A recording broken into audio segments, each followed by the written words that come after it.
everybody, Ryan here with Talking in Technicolor. I just thought I would make a little update video since it has been a while since I've recorded anything. Um, Things have been a little crazy around here and as such have shifted, so we'll talk about that. We'll talk about what is going on in the local community here in northern Colorado, both in the psychedelic community locally as well as the mycology community. And I'll give you just a little bit of a personal life update from me and what I want things to look like going forward here with the channel. So first off, we'll state the obvious right away. So you're seeing it's only me in this video today. And I'm obviously recording it from my webcam as opposed to from my normal camera. And the reasons for that are many. First of all, I'm recording from my webcam just because my camera's not charged and I didn't think ahead. So here we are recording from the webcam tonight. I hope that's okay. I was just itching to put a video out and I wanted to do it as quick as possible because it's been a while. And it's just me because during the past few weeks I've learned that Teresa is planning on setting out on like a super cool project where she is going to be going cross country in a van or a truck and making video content related to foraging all over the country, looking for mushrooms. Going to be touring a lot of different mycological societies across the U.S. So that sounds like a really stellar opportunity, and I'm really very happy for her to do that. And I think that's really great, especially because as she's gone, we just sort of amicably decided that I'm going to go ahead and stick with Talking in Technicolor and do that podcast myself from now. So this will be more of my thoughts, my feelings on things. And of course, Teresa will definitely pop in from time to time as we find topics that are mutually interesting. She may make an appearance on the show again, but going forward, the show is going to be Ryan's show. So I hope that's all right with you guys. I know Teresa had some really interesting perspective, and my goal with the channel is not just to make it my perspective, but to bring in a lot of other people. And I have still a pretty good roster of the next few guests that'll be coming in. And so let me just talk to you about those now. Upcoming, I have a friend, Drew Houchin, I believe is how you pronounce his last name. He is going to be coming on talking about some experiences that he's had in various realms of DMT, ayahuasca, San Pedro. I know personally, because we've had some conversations, that he has gone down to Peru and sat in circle with Don Howard, who, if anyone has seen the Aubrey Marcus video about San Pedro, that is the person that he went down and sat with for that. In addition to that,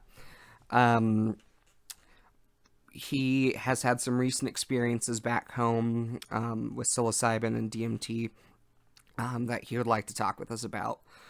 So it'll be a really good opportunity to hear what Drew has to say and see what he would like to talk about on the show.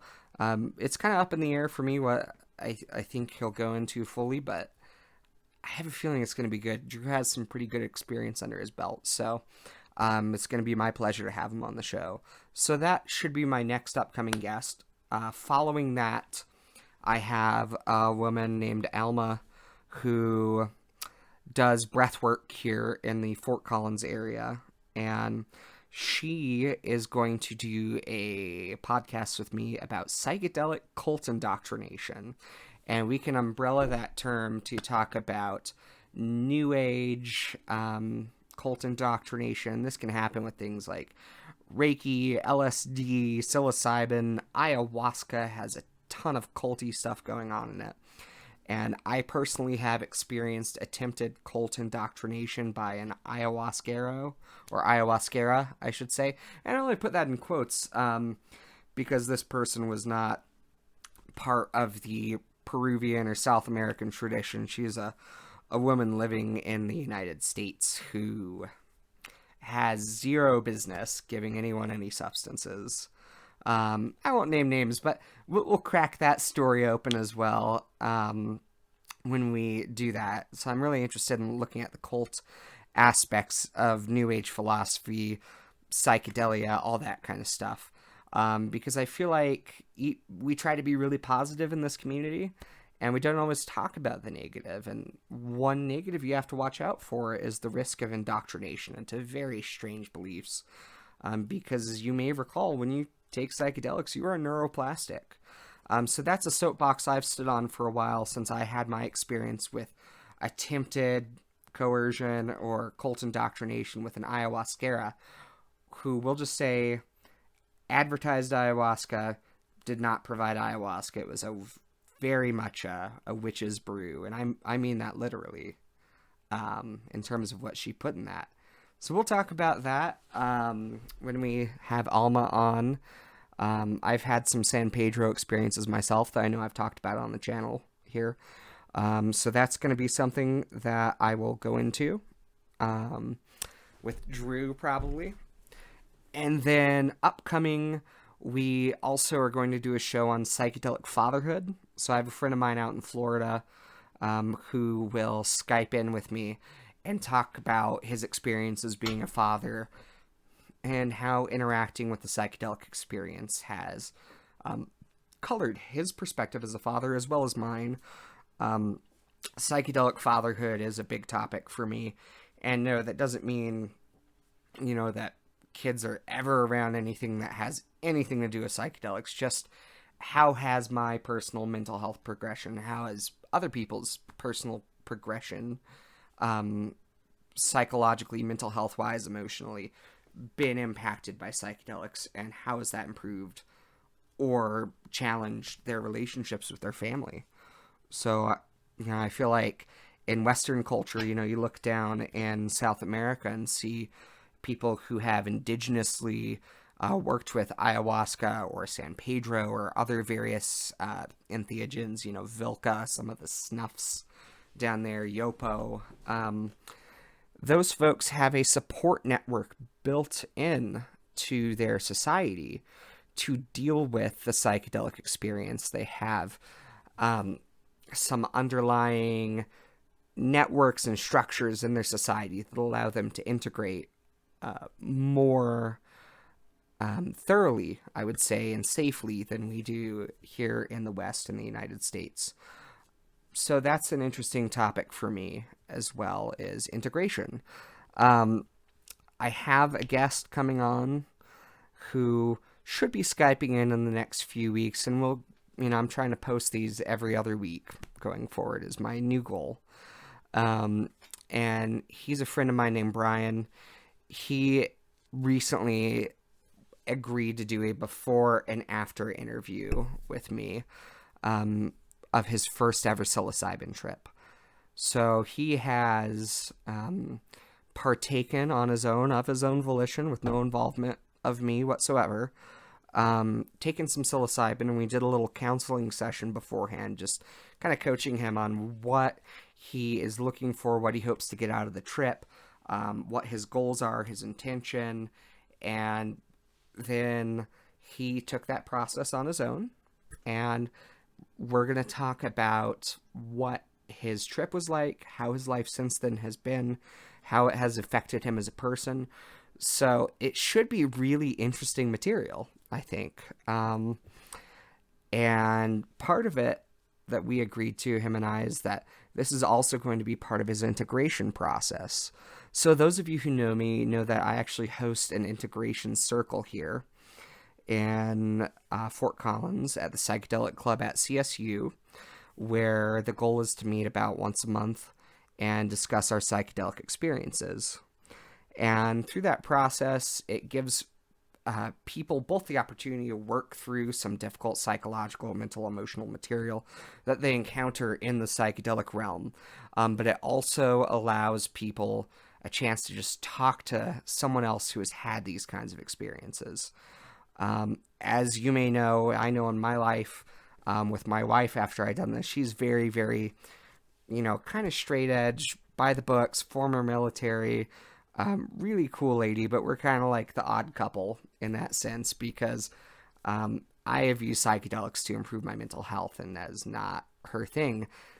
So when we talk about, hey, I laid on my back and a space goddess flew down from the heavens and ripped my chest open and vomited Amrit, vomited the sacred nectar into my viscera and it healed me.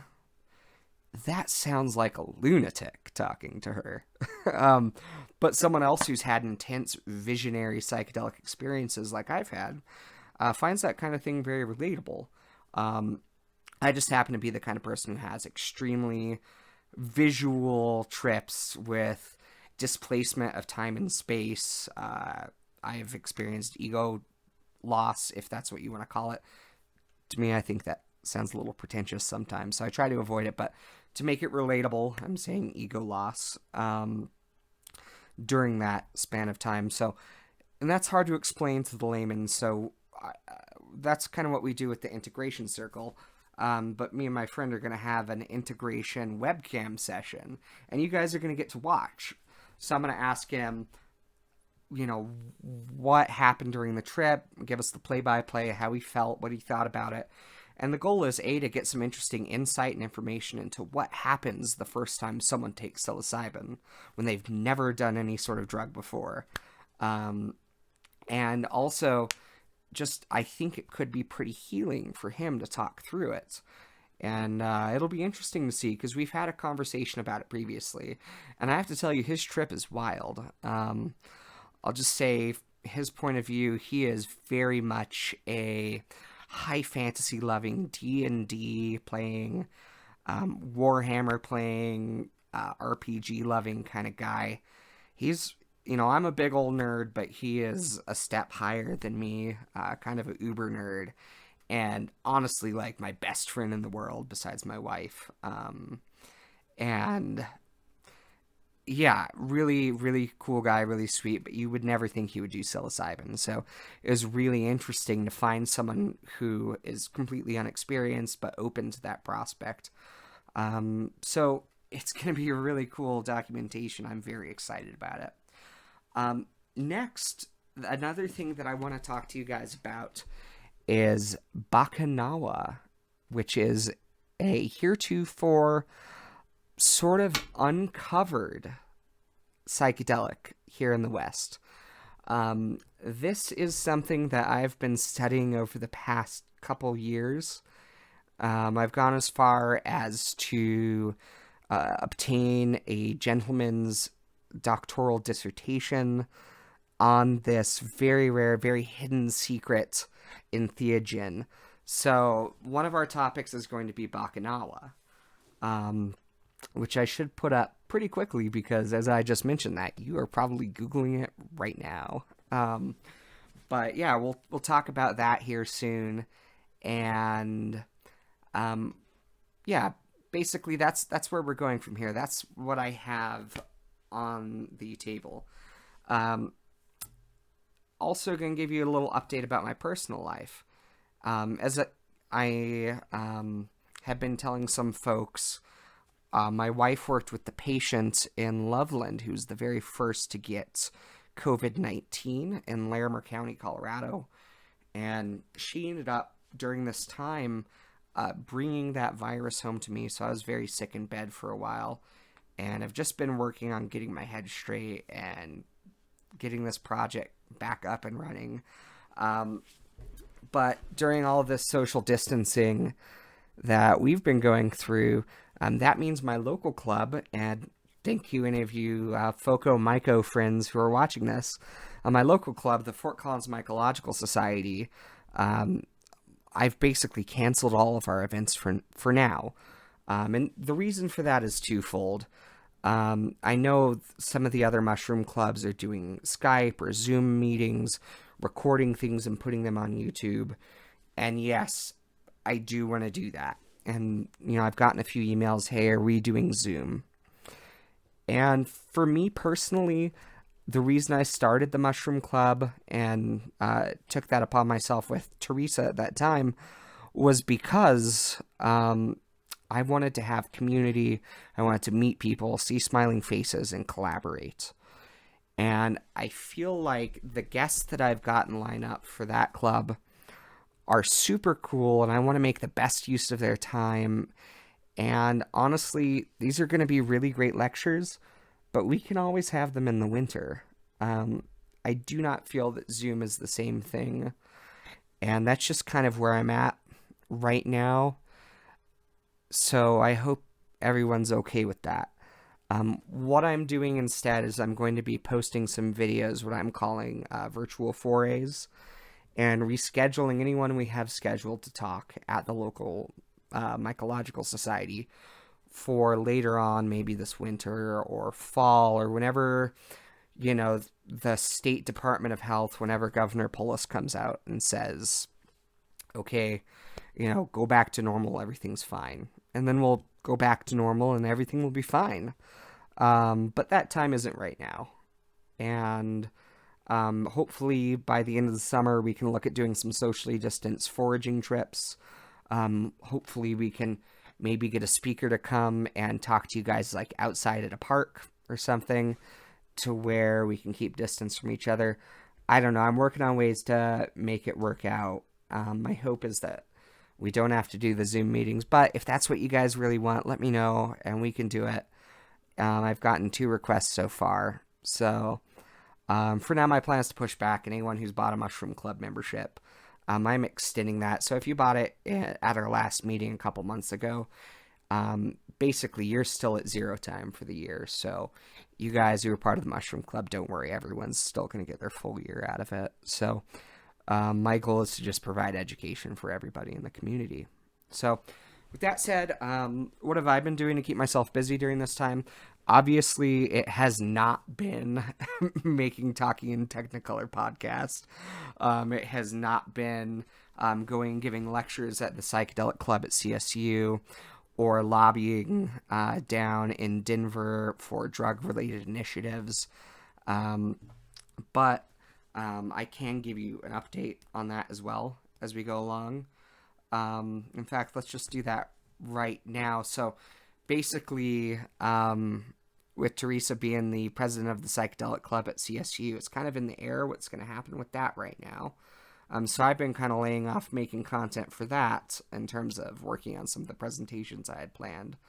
But that said, it sounds like she is looking at finding a president for the Psychedelic Club at CSU. So if you are a Colorado State University student, contact Teresa, and she will look at whether or not you'd be a good person to help take over that club. I'm still going to try to maintain some of my involvement in that, hopefully still run an integration circle through there. If that club is actually no more, then I will go ahead and just move the integration circle to a community thing, because I've gotten such positive feedback from it that I've decided I want to keep doing psychedelic integration for now and bring that out into the community and do that once a month thing. Maybe if we have to rent a venue, I'll request donations, a couple bucks here and there, but my hope is to find a community center of some sort where we can do this for free without much scrutiny.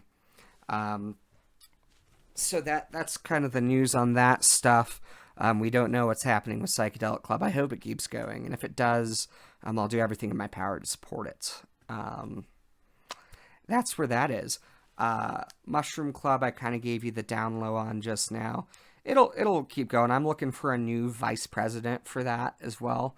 So if anyone's watching this is local to Fort Collins area, and you want to have a responsible role in the local mycological community, the fungi community, the foraging community in Fort Collins, I would urge you to contact me, reach out. to talkingintechnicolorpodcast@gmail.com or focomycoclub@gmail.com.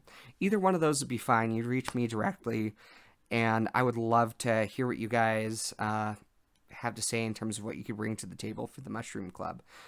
Because right now, we have one officer, Orion. He's a really cool guy with Forge, Colorado. And he is willing to do some forays, some guest lectures, but that's about what he has time for. I also have another person, I won't tell her name, but she is thinking about potentially becoming a club officer. But I don't have someone to really be my right-hand person. So, and we also, of course, have Ken, the local mycology teacher at CSU. He's very gracious in helping us. But I really see his role as sort of an advisor to the club. I wouldn't ask him to step in and be VP at this time, just because I know he's got a lot on his plate too. So really, I want someone in the community who has plenty of time on their hands. I'm a stay-at-home parent, so that's why being club president works for me for the Mycological Society. If someone who has a little bit more time wants to be VP, help me with some web stuff, help with some video content, social media type things, organizing speakers, and maybe figuring out the Zoom meeting thing because it's really not my bag, that'd be great. Otherwise, I can continue to run it the way that I have been, for the past year. And, we'll have the occasional meeting at a brewery once things open back up, and forays.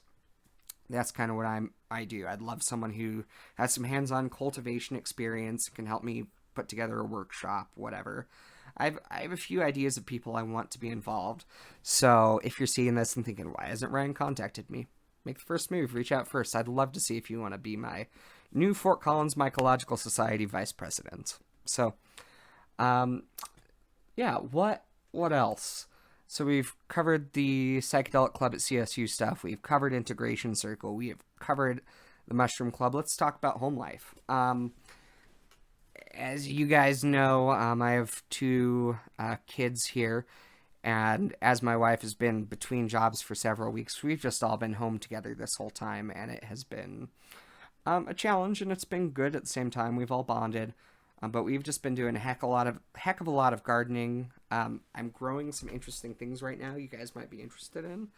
To start off the list, I do grow mapacho, which is Nicotiana rustica. That is the Native American tobacco that's used in ceremony. It's about 10 times stronger than your typical cigarette tobacco. Personally, I am not really much of a tobacco smoker, but what I use that for is I will boil it to make pesticides for my garden. So I'll spray some stuff with a tea of tobacco, and it helps keep the bugs off when things are young. I also am planning on making some snuffs out of it, just for personal use. And I've recently found from a friend of mine, Orion with Forge, Colorado, he has found wild bergamot growing in this area. So I'm going to be out foraging for that. I'm going to try to make a tobacco snuff with bergamot, and it should be kind of cool. My older brother used to do snuff years ago, and that's something we sort of bonded over, is trying snuff with bergamot. I really enjoyed it. So I might try that. I figure some homegrown tobacco just for fun, really. I also have some Spanish heirloom tobacco from 2009 was the first time I grew that stuff. So that should be really interesting. I've sprayed it with some gibberellic acid, which basically causes old seeds to be revived once again. That's a way dumbed down version of it. We could probably get into the science, but I don't feel like it, and I'm going to make a chemistry mistake. And someone out there, I know who you are. I'm looking at you. You're going to eat me alive when I get the chemistry wrong. So I'm just not going to play that game. But basically, this is a technique that I read about in college because I have a degree in anthropology. And some archaeology classes, I was reading about a hemp seed, like 1,000-year-old hemp seed that they found in an old urn that they revitalized using gibberellic acid. And effectively, the mechanism that causes the seed to germinate is replenished by a soak in a gibberellic acid solution. So these seeds that I've had since 2009, the first time I grew Spanish heirloom tobacco, have just been sitting there for over 10 years. And I tried to sprout them last year. They didn't work. I tried to sprout them earlier this year. They didn't work. I figured, oh, these seeds are dead. But as my last ditch, I sprayed them with some gibberellic acid, let them soak for 24 hours, and lo and behold, they started sprouting like popcorn. So I have revised an 11-year-old strain of tobacco that I thought I had lost. The cool thing about that is the seed company that was preserving this line of seeds has gone out of business. So there was no way for me to ever get this strain of tobacco back again. I'm very clumsy. You'll learn that about me. But yeah, that strain has been sitting with me for that long, and I'm glad to have it back. I'm also growing Scirpus acutus. That is the unknown psychedelic bulrush plant. I'm going to put out a video like right after this talking about that too, or maybe even if I have time at the end of this. But yeah, so I'm growing that. It's got some complicated growing steps now, but basically I have to keep it in the fridge for a month and let it sit there planted in a super wet pot, and that'll make it break its dormancy. So I'm testing right now how much, if I use a solution of gibberellic acid, which I already have some from the previous project, will that decrease dormancy time? And from what I've read, the answer to that question is yes. So I have 4 batches of Bakanawa going right now. Half of them are basically 4 pots full are treated with gibberellic acid. 4 pots are just treated with regular water, and I'm pulling them all out of the fridge 1 week at a time. So first week, 2 pots come out under the grow light. Second week, 2 pots. Third week, 2 pots. Fourth week, 2 pots. And then I'm going to compare the germination rate and the germination time for each of those and see how much, if any, does gibberellic acid cut down on the dormancy period for this seed that needs to be in the cold for a month. So that should be pretty fun and educational, I hope. Some of the other things I'm growing are more your standard. I'm growing some tomatillos. I like to get creative, so most of the stuff in my garden's weird colors. So I have purple tomatillos. I have some royal blue potatoes coming in. This year I have decided to pull my Jerusalem artichokes out of the garden and replace them with potatoes because they just give me terrible stomach pains. I've got lots of greens, beans, radishes. We are growing some of the other tobacco as well, because I do live in Colorado, so that's nice. I grow my own medicine every year, which makes things really nice and easy for me. I don't have to deal with any difficult, trips to the dispensary, dealing with tourists coming into Colorado. I don't have to deal with a dealer, which was what I hated years ago. But just being able to have a small amount for personal use has been amazing for me for about the last decade. So anytime someone complains about the price of weed, I always say, grow your own. It is so easy.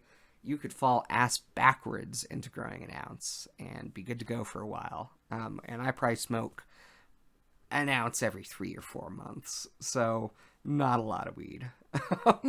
But 1 grow year is enough to just set me up. So we're working on that now for the summer as well.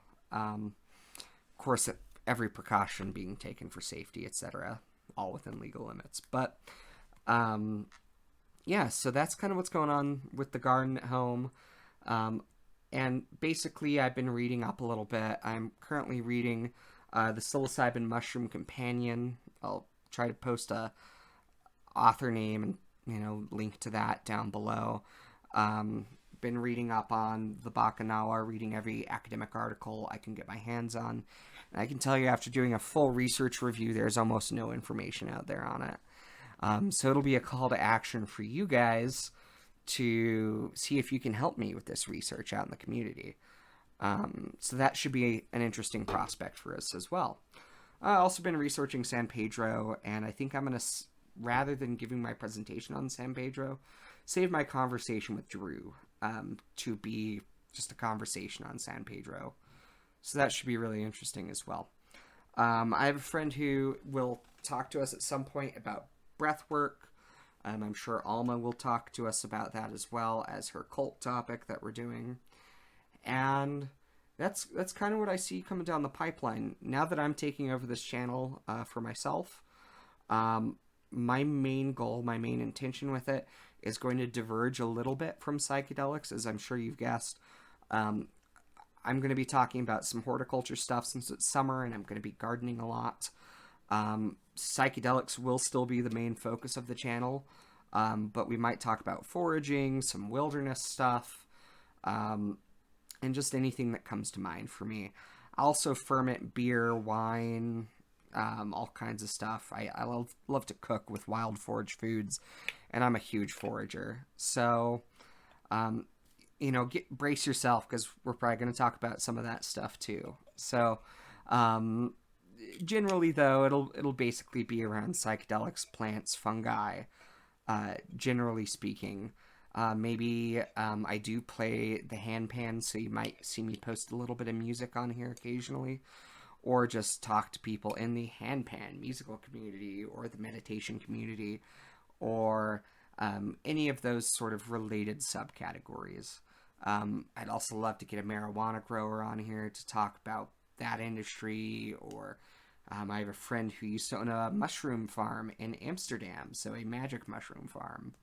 So that would be fun to talk, pick his brain as well. So that is where we are with everything about talking in Technicolor. I hope that sounds good for you guys. I hope everyone is staying safe out there. And most of all, I just wanted to give that update and shout out to you guys and say I love you. Thank you for watching me. And thank you for following the Mushroom Club and the Integration Circle and some of the stuff that I do. My plan is to keep doing it and to help to build this community here in Fort Collins and keep that going. And I hope we can talk about some cool stuff related to psychedelics and some of the other categories I've put out there. And yeah, we're going to have a lot of fun together. So stick with me. Please subscribe to my videos and share the channel if you like it with friends. Please leave nice comments, and mean comments too if you have to. Please don't, though. It's not very nice. And yeah, try to stay sane, guys. I hope you're doing really well. This will all be over soon. You just wait and see, and everything will go back to normal. Take care.